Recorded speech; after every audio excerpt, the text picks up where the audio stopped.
Morning, everybody. Eddie the Block here, Relic Extractors. Back at the Epic Dump. Yeah, this is the hole here that I almost got squashed under last week. Right here, that's all filled in. You can see where all this cast off that went this way to right here just fell straight in the hole. I was down about 8-9 foot, I guess, and just about ground level is where it filled it in. So instant tomb if I was down there and I was here by myself. All right, so anyway, what we're going to do is work on the side that Jimbo was working on here last week. You can just see a little bit here. There's a little bit of a rust layer. That's as far as we got. You can see that's all basically cast off from digging. We only got down a few feet here. Not that we gave up on it, we just kind of spread out. And then over other people digging it, they kind of filled it in on us. It's a problem I've had here, and it's a thorn in my side. Nobody else likes it. It's okay for them to do it though. Anyway, aside from that, so I'm gonna be working from here back over. There's a bottle or something sticking out right here. Just a base. This little tree right here is undug underneath it. You can see where this wall here has kind of been shaved off from us digging this way and over. So I'm going to get to it, and as soon as I get it cleaned out and get down to where I need to be, we'll see if anything pops out. We'll get back at you. All right, everybody. Oh, there's a good sign. Piece of a broken blob. Can't see any embossing on the shoulder anywhere, so could have been an Orange County, could have been a Genesee, could have been just about anything. Without one letter, there's no way of knowing. So off with that, and I'm just getting down to some of the undug stuff there against the wall. Nice and quiet here this morning, so I'm just going to take my time and enjoy the silence. All right, we'll get back at you at the next. All right, guys. I'm still kind of cleaning out. I'm in a narrow hole, but I got two bottles showing. So far, they look good. Looks to be a soda or a beer on the right. Right there, and that might be a midget mason. I can see the top rim right there. Seems to be the smaller kind of top. Don't know if it's whole. It's kind of laying just on top of the rust and like halfway into a clay cap. So it's probably going to take me a little bit to get these out of here, and I actually need to run back to my truck and get my short shovel. The long handle's a little bit, just a little bit too long for the hole. I'm hitting the backside with my handle, so I'm not throwing as much out as I should be. So we'll get back at you when I get them loose and they're ready to pop out. Stay tuned. All right, guys. Nothing spectacular over the top. The jar was broken, and it wasn't a midget. Probably, a regular old good old Mason's patent or consolidated fruit jar, possibly. The other one I was hoping was a blob was a John Coleman Brewing from Ellenville. It's got a real nice bubble in it. They're common, but let me see if I can get this thing to focus on it. Lay it down right there.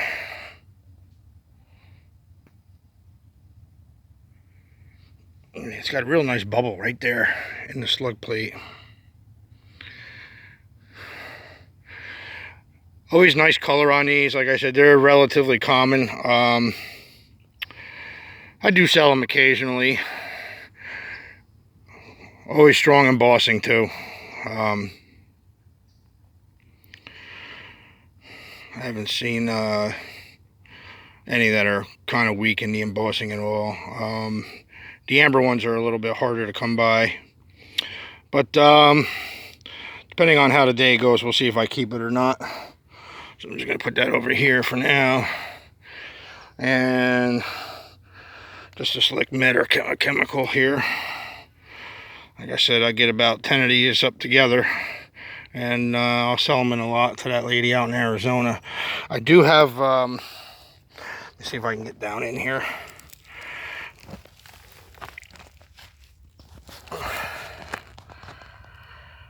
If you can see it, there's a med showing right there. Right there. Don't know if it's broke, don't know if it's slick. We'll find out in a few. All right, we'll get back at you. All right, guys, we're back. The big med was broke.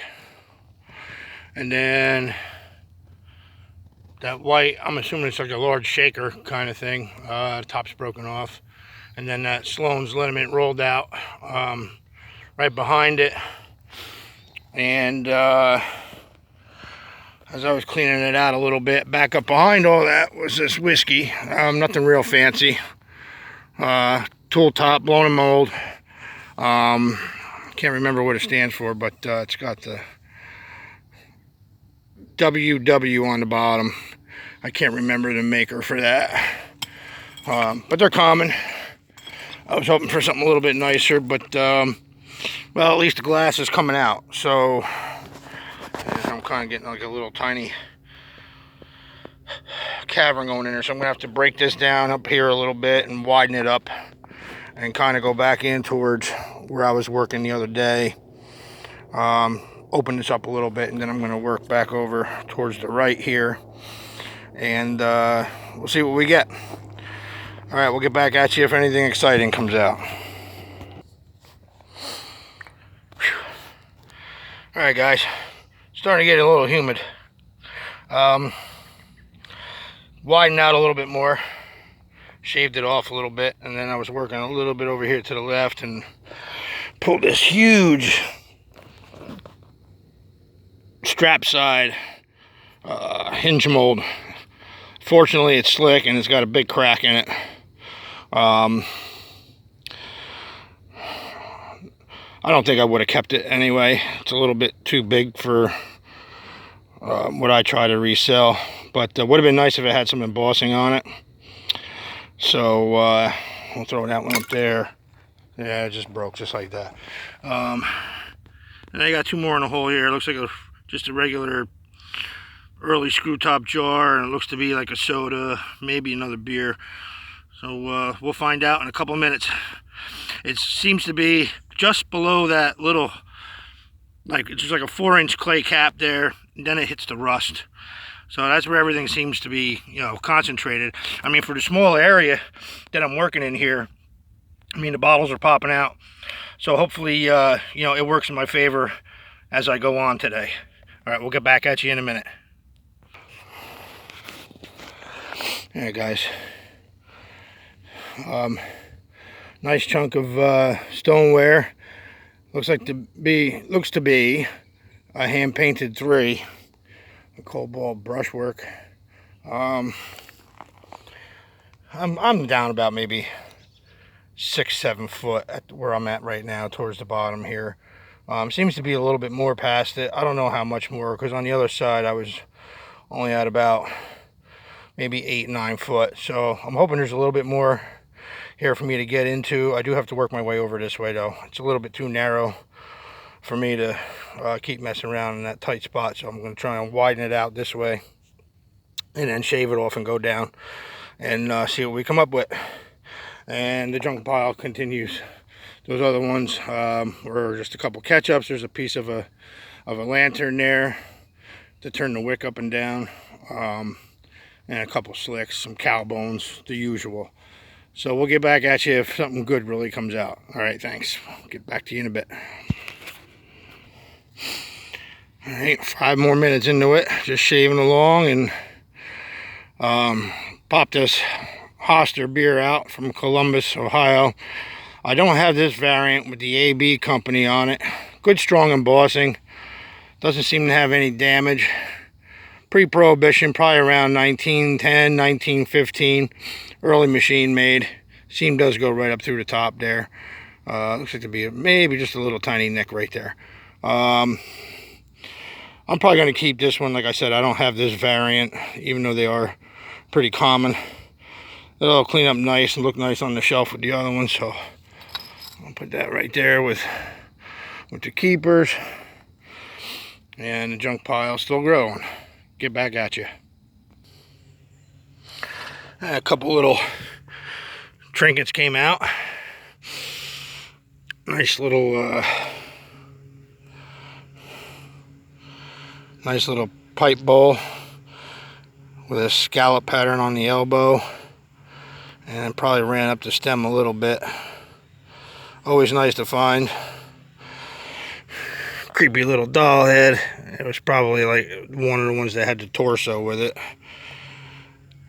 The back of the head's cracked off, so I won't be keeping that. This may have been one of two things. Either an amber Johnson & Johnson, like a gauze medical jar, or it could have been a Helms Railroad tobacco jar, or a Lorillard tobacco jar, something like that. So that would have been nice. You can see right here where the lid would have rested on the top. That's the way that lip is formed there. So, and then I got a piece of a mason jar.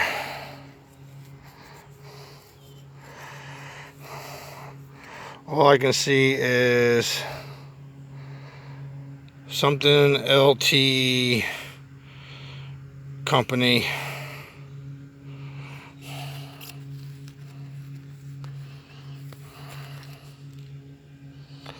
I don't know what the other letters are. Something LT company, and then the patent. Anybody knows what that is, let me know. It's a jar I haven't seen before, at least out of here. All right, we'll get back at you if something good comes out. All right, guys. Shaving off around to the left side a little bit, so I got room for my shovel. And out pops a really nice HOSTETTERS stomach bitters. See how wet it is? It's down below the rust layer where all the water's lying. So this will clean up really nice. I don't see any damage on it. It's really nice amber color. And there's another one down in the hole there. But I'm going to save that because I've only got about 1.5 minutes left to tape. So I might just do a roundup at the end of the day before I leave out of here. All right, we'll get back at you. Check this out real quick, guys. It's got some cracks in it and a little nick in the lip, but look at that.